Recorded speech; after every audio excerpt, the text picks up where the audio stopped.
you open up in your Bibles to Revelation chapter 3. That's where we're going to be in just a quick second. Revelation chapter 3.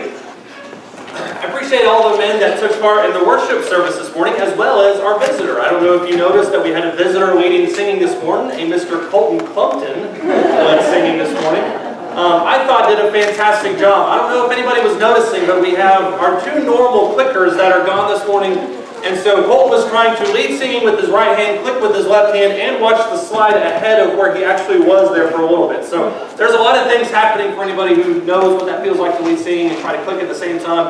I thought he handled it masterfully, so I appreciate him, not only his willingness in doing that, but his enthusiasm. I thought he did a fantastic job. I appreciate Connor reading to us from the scripture. We'll be reading that again in just a quick second, but I appreciate him reading that. All the men that are able to take part, all the people that are here, whether you're visiting with us or whether you're a member here, I especially appreciate your attendance and your interest in spiritual things.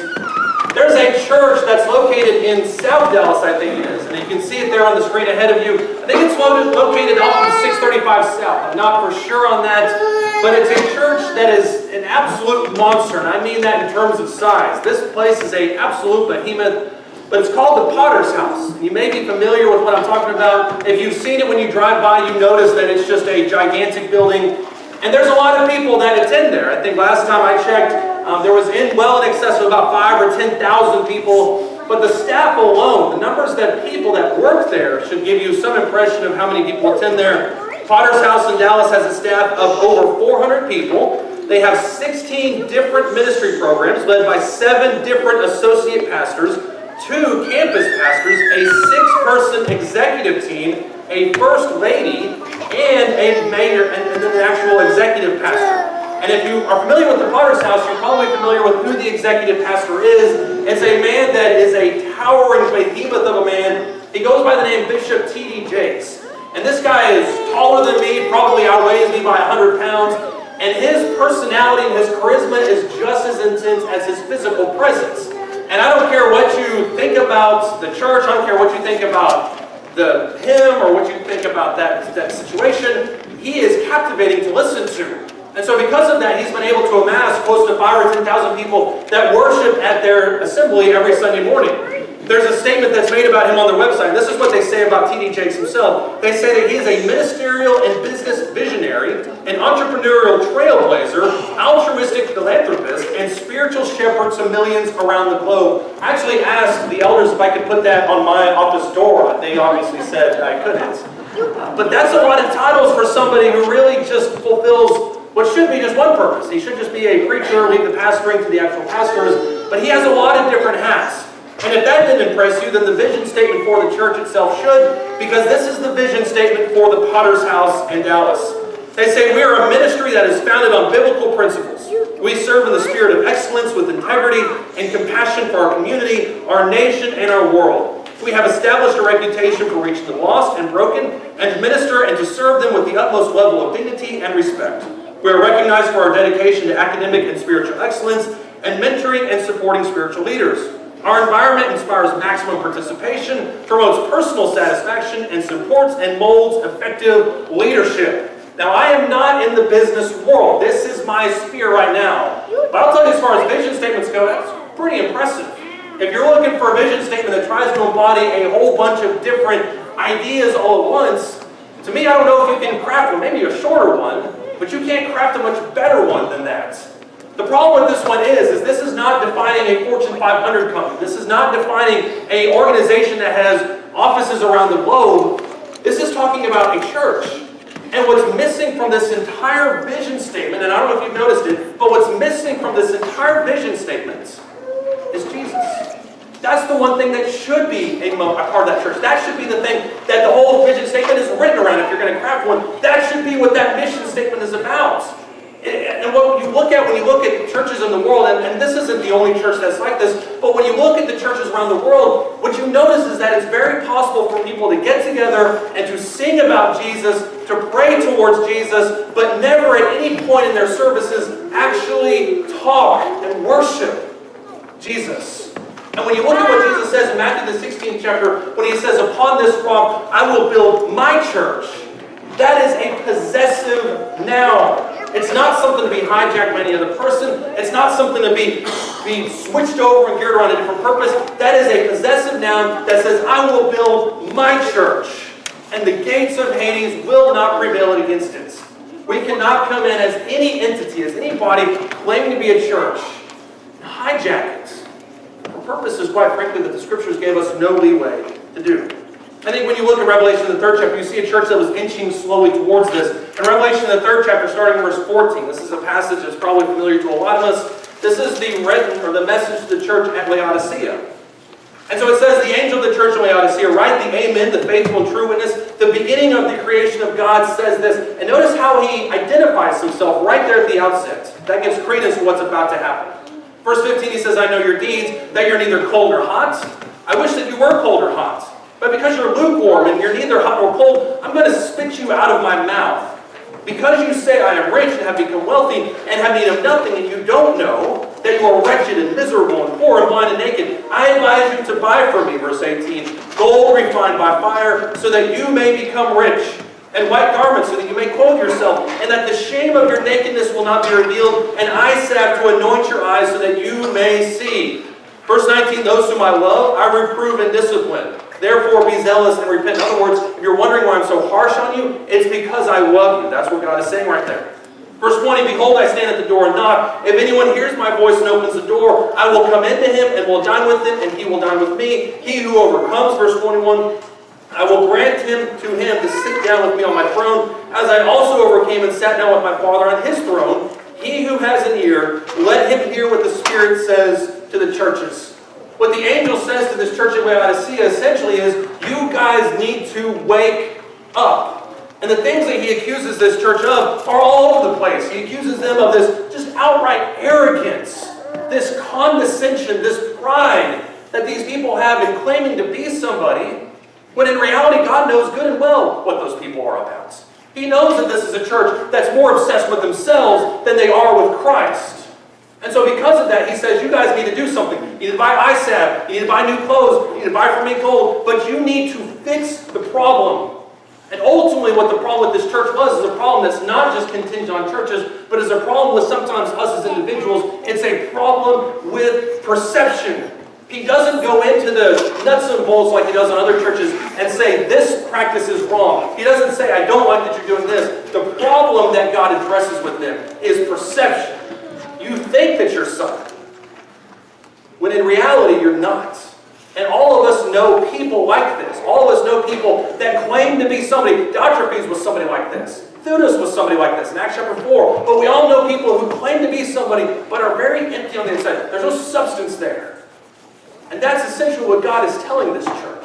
You think that you're something, but you're not. And that's why I asked Connor to read from this passage this morning, Luke chapter 18, which I appreciate him doing. But you're familiar with that passage in Luke chapter 18, where you have two people walking into the temple to pray, and one person cannot even lift his eyes up to heaven because he's so ashamed of what he's done. He has a realistic understanding of what he's done in his life, and he can't bear to raise his eyes up to God because he knows there's a huge difference between them. But then you have this Pharisee that walks in and beats his breast, and he talks about all the great things that he has done, all the things that he's accomplished. And Jesus says that person did not go down to his house justified. The person who was humble, the person who was contrite, the person who actually understood what they had done wrong, that's the person that went down to his house justified. There's a principle that God lays out here in Revelation chapter 3. And it's a principle I think we need to understand when it comes to churches. And that's that a church that isn't growing is dying. Now notice what I did say. The church that isn't growing numerically is dying. Because I think a lot of times numerical growth can sometimes mask real issues that are inside of a congregation. And so when I say a church that's not growing, what I mean is this isn't a church that's trying to better themselves. It's not a church that looks at their situation and says, we can do better in this area, this area, this area, and we're going to go forth and do those things. A church that is not growing, ladies and gentlemen, is not dying. And you see the hardness of trying to reason with, like a church at Laodicea, in our own everyday life. If you talk to two people, one of which is so steeped in sin, is so steeped in immorality, and they recognize that their sins are separating them from God, as evil as they can be, that person is easier to talk to. than somebody who's been a Christian for 30 or 40 plus years. And you walk up to them and you say, there's an issue here you need to fix in your life. That person can very easily turn back and say, well, I go to church twice a week. I pray every single day. I read my Bible. I was even an elder for 20 years. You can't correct me. You can't fix me. I already know what's best, and I'm not in error. That person cannot be corrected. Whereas the person who can, or the person who understands their own sinfulness, I would argue can. I love what Paul says to the church at Rome, in Romans the 13th chapter. Romans chapter 13, starting in verse 11. Notice the urgency that Paul writes this with. Romans chapter 13, starting in verse 11. Romans chapter 13, starting in verse 11. Paul says in Romans chapter 13, starting in verse 11, do this knowing the time that it is already the hour for you to awaken from sleep. In other words, you should have done this a long time ago, but now is the best time. For now salvation is nearer to us than when we believe. The night is almost gone, the day is near. Therefore let us lay aside the deeds of darkness and put on the armor of light. Let us behave properly as in the day, not in carousing, not in drunkenness, not in sexual promiscuity and sensuality, not in strife and jealousy. But listen to this in verse 14. Put on the Lord Jesus Christ and make no provision for the flesh in regard to its lust. This church at Rome, you can tell from the first 12 chapters, Paul had been talking to them about salvation, had been talking about them against the struggle that we have sometimes against the law, speaking specifically to Jewish Christians. But what he's saying is, all those things from the past, now it's time to get busy. We have to be working. He says the same thing in the church of Rome that God says to the church of Laodicea. Now is the time that we need to wake up. And the truth of the matter is it doesn't matter if we have 102 or 103 or 100,000 people. There is always something, ladies and gentlemen, that we can do better. There's always a way that we can be growing. And let's make this more personal. There is always a way that I can be better. There's always a way that Paul, Shell, and Cody can be better. There's always a way that our 4 deacons can be better. There is a way for every single Christian in this world to be better. The point is, we need to start seeing it. We need to look at it. We need to not be blind to it like the church at Laodicea does.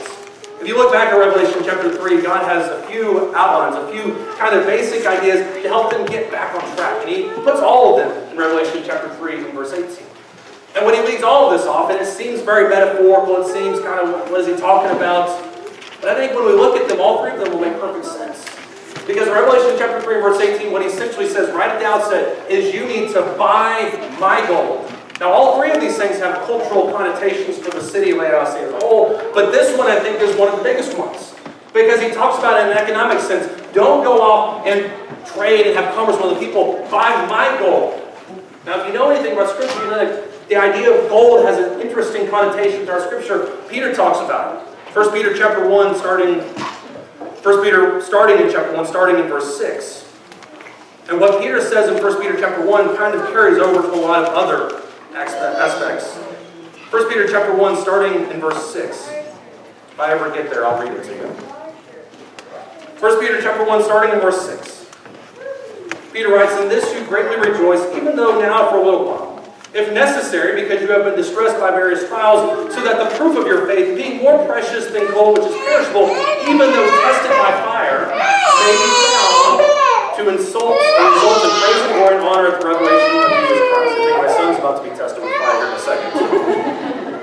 Verse 7, so that the proof of your faith, being more precious than gold, which is perishable, even though tested by fire, we just read this, may be found to result in praise and glory and honor at the revelation of Jesus Christ. And though you have not seen him, you love him. And though you do not see him now, but you believe in him, you greatly rejoice with joy inexpressible and full of glory, obtaining as the outcome of your faith the salvation of your souls. Did you catch what Peter is writing about in that passage?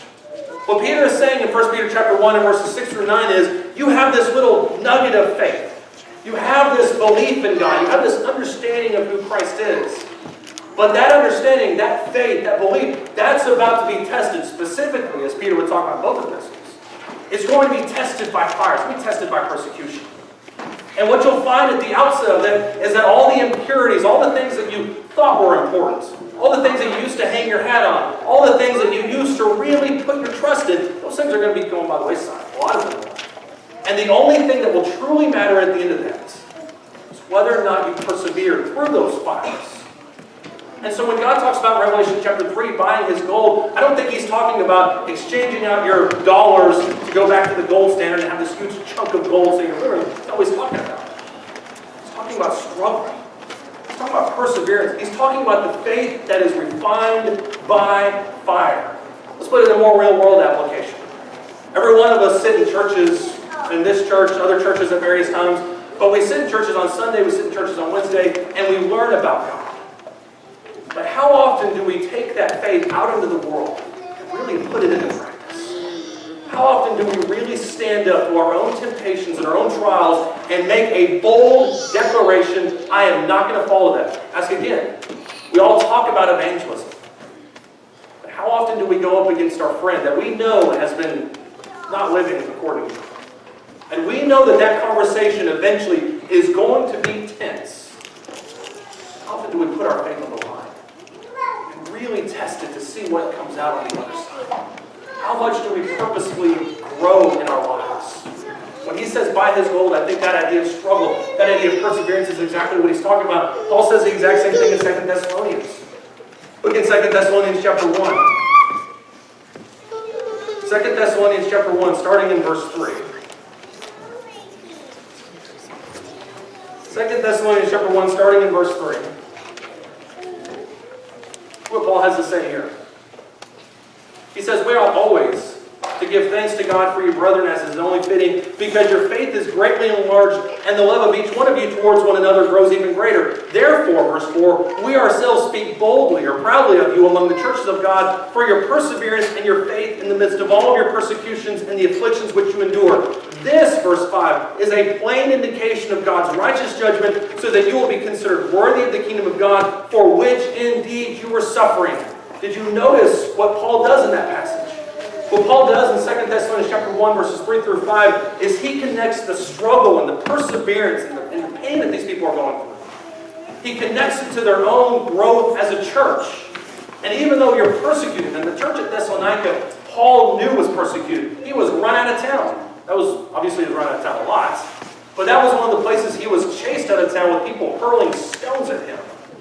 And so Paul knew that the church that he left behind in that town would be persecuted. And so when he talks about sufferings, and he talks about persecution, he's not talking about it in abstract theories. He says, I know what you're going through, but that suffering and that perseverance has created in you faith that has seen the world around. That's something he addresses in 1 Thessalonians. About how the fact that everybody knows your faith, everybody sees your faith, everybody sees your growth. But it came as a result of your struggle. What he doesn't address is the size of the congregation. What he doesn't address is how many people lead singing. What he doesn't address is who they had in for gospel meetings. What he does address is the fact that their faith is strong. I just thought this was interesting, and Dustin may tear me apart for this later, because I have no idea if this is actually scientifically accurate, but I'm going to use the preacher manifesto and just make it up on the spot, as I do with illustrations, not with the gospel, in case anyone's wondering. But what I understand about sharks, and I'm not a shark person, although I do watch Shark Week every year, but what I understand about sharks is that they tend to mold to the container that you put them in. And so if you take a shark that would extend normally 20 feet, and you put that shark in a tiny little glass case, that shark will only extend to the width of their environment. If you take that exact same shark and put it in a huge container, all of a sudden that same shark, same type of shark, will now extend, not to make it the full width of that container, but much, much larger. We have a tendency, ladies and gentlemen, to conform to our surroundings, to our immediate circle. And so if all we know about Christianity is what we see inside these four walls and very pleasant conversations that we have with Christians at the active services, then our faith tends to be also kind of shallow, but it tends to be kind of small. And so when God says buy his gold, he's talking about putting yourself out there, struggle, suffer, but work towards Christ. Put your faith into active service. Then he also said right after that, wear white clothes. I wear essentially what Melina picks out for me. But what he's not talking about in this passage is physical garments. We understand that. But what he's talking about here is the purity that we need to maintain. If you notice what he said in the book of Revelation, he says that the shame of your wickedness should not be revealed. And what he mentions in that passage is putting on this type of immorality, this impurity, and put on the clothes, the purity that only God can give you. think sometimes we try to become Christians and carry over things from our past life. We carry over our desires, we carry over our temptations, and we think we can play both sides of it. And what God is asking for, and rather demanding of us to do, is to demand of ourselves a purity that's holy towards God. I love what Paul has to say in 2 Timothy chapter 2. 2 Timothy chapter 2 is he's giving the young evangelist some last-minute instructions. This would be his last letter that he would, at least that we know about, would write. 2 Timothy chapter 2, starting in verse 15. Actually, starting in verse 14. Paul says, remind them of these things. Solemnly charge them in the presence of God not to wrangle about words, which is useless and leads to the ruin of the hearers. Be diligent to present yourself approved to God as a workman who does not need to be ashamed, accurately handling the word of truth. Verse 16, avoid worldly and empty chatter, for it's going to lead to further ungodliness. Don't contaminate yourself, in other words. Their talk, verse 17, will spread like a disease, will spread like gangrene. Among these specifically are Hymenaeus and Philetus, men, verse 18, who have gone astray from the truth, saying that the resurrection has already taken place, and they have set the faith of some. Nevertheless, the firm foundation of God stands, having this seal, that the Lord knows those who are His, and then he couples it with the secondary statement, that everyone who names the name of the Lord is to abstain from wickedness. How pure is your life? How pure is my life? When I stand before God and sing songs that Brother Compton led us in this morning, how pure is my heart? How pure do I stand before God? Or am I standing here this morning with hatred in my heart for one of my brethren? Do I stand here this morning trying to cover up a sin that I hope nobody ever finds out about? Do I stand up here putting on a show, not really caring about God? Just doing this because I know everyone expects it of me. How pure is my heart? We can put on a good show with other people, and we can make clothes that look good. The reality is God knows what's in our heart. God knows how we stand before Him. I always found it interesting that in the garden, Genesis chapter 3, whenever God throws Adam and Eve out of the garden, He throws them out, but He does so after He makes clothes for them. Now, Adam and Eve had made clothes for themselves. They had sewed together fig leaves. They had made clothes for themselves. But He throws them out of the garden, but before He does that, He makes clothes for them. Because the clothes that they made for themselves, not good enough. Clothes that we sometimes put on ourselves, and I'm not talking about in a physical sense. Clothes that we put on ourselves sometimes are not good. What we think is holy is not always what God thinks is holy. In Romans chapter 2, when Paul talks about the sinfulness that is present in the Jews, he says, none are righteous, no, not one. For all of our righteousness is as filthy rags. How pure are we standing before God? He mentions in verse 20, continuing on in this passage, now in a large house there is not only gold and silver vessels, but also vessels of wood, also of earthenware, some to honor and some to dishonor. Therefore, he talks about this transition. Therefore, if anyone cleanses himself from these things, he will be a vessel for honor, sanctified, useful to the master, prepared for every good work. Now flee, verse 22, from youthful lust, pursue righteousness, faith, love, and peace with those who call on the Lord from a pure heart.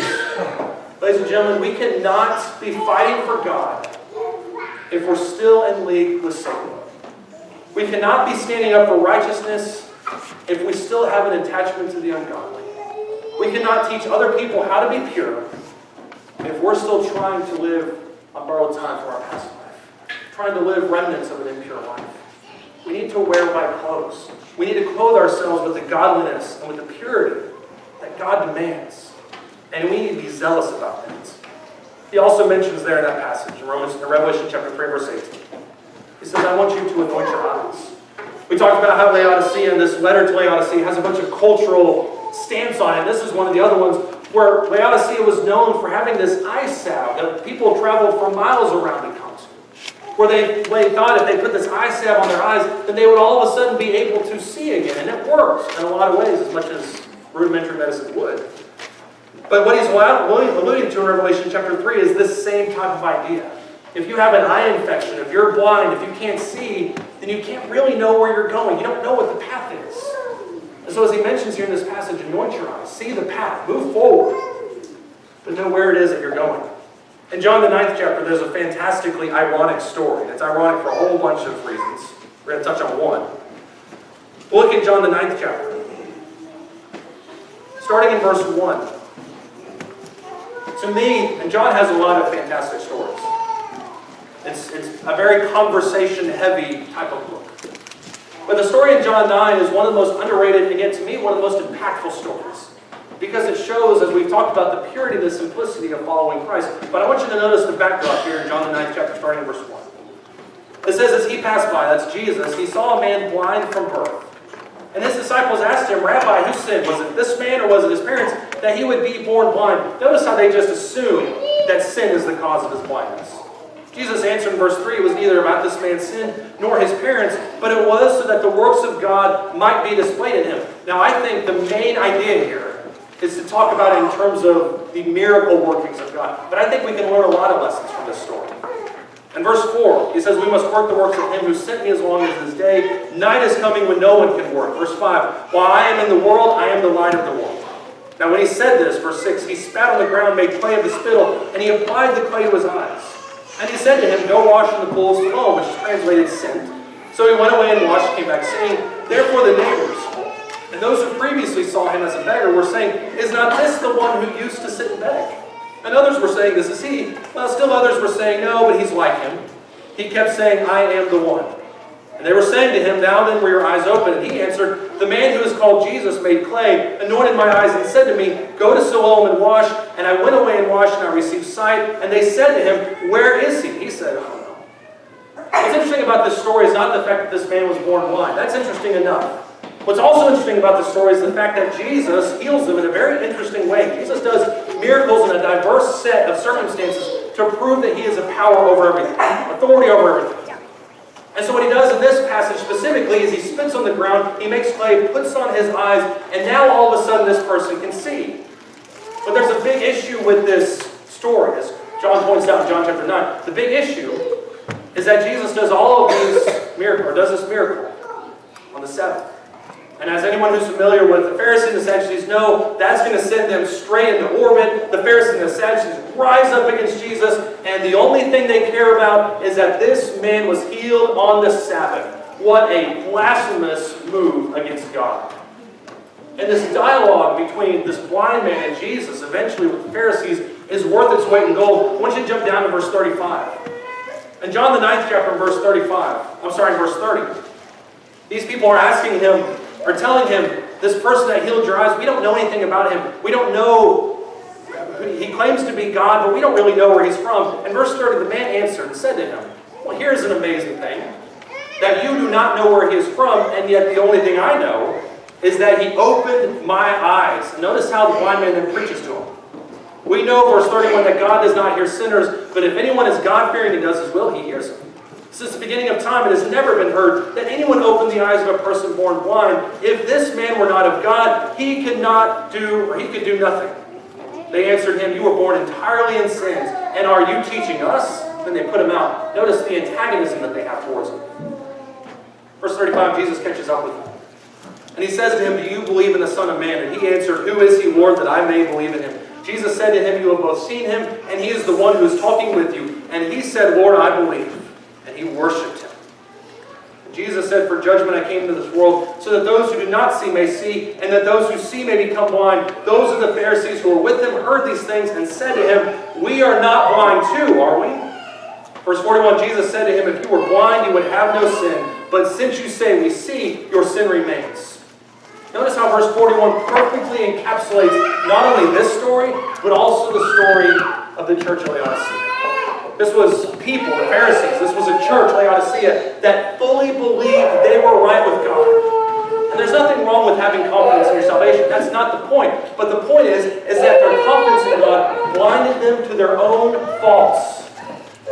And what the blind man recognized, what the blind man could see, ironically, was that he needed Jesus. When the church at Laodicea was so puffed up and so arrogant and so sure of their knowledge and so confident in their situation that they forgot Jesus, what God commands them to do in Revelation the 3rd chapter is, I want you to anoint your eyes. I want you to see, for possibly the first time in years. I want you to see your dependence on me. I want you to see how much you need me for salvation. I want you to see your reliance on the Messiah. In John the 12th chapter, skipping over a couple of chapters. In John chapter 12, verse 40, Jesus makes a statement that's very similar to what he would say there in chapter 9. And he quotes from the Old Testament, quotes from Isaiah. He says he has blinded their eyes and he has hardened their heart so that they would not see with their eyes and perceive with their heart and be converted, and I healed them. Verse 41, these things Isaiah said because he saw his glory, and he spoke of them. Nevertheless, many even of the rulers believed in him, but because of the Pharisees, they were not confessing him for fear that they would be put out of the synagogue, for they loved the approval of men rather than the approval of God. Everyone saw Jesus. Everyone saw his miracles. Everyone saw this blind man all of a sudden start seeing. Everyone in this room knows that salvation only comes from God and that we all need Jesus. Everyone knows that. But sometimes we get so distracted with either the inner workings of the church or we get so distracted with ourselves and our own arrogance and our own pride that we forget that fact. That we forget that the one thing that every single person in this room has in common is our need for Jesus and his blood. I would encourage you to anoint your eyes. See for possibly the first time in decades. To see from a humble and contrite spirit your reliance on God. There's a man by the name of William Reich who wrote a book called Listen, Little Man. And I have not read this book because I am in fact 6'4". I'm not a little man. But he has a book called Listen, Little Man. And this is what he says, and I think it's fascinating. He's talking to somebody who sees themselves as being insignificant.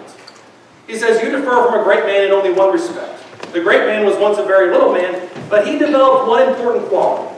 He recognized the smallness and the narrowness of his thoughts and his actions. Under the pressure of some task that meant a great deal to him, he learned how to see his smallness and his pettiness endangered his happiness.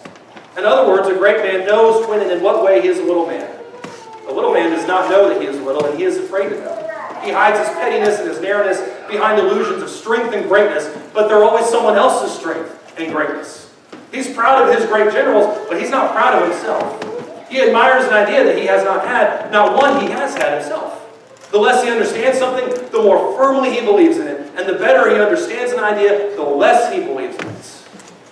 What God is calling us to do, and what Laodicea needed to do, was they needed to see their own smallness in relation to Christ.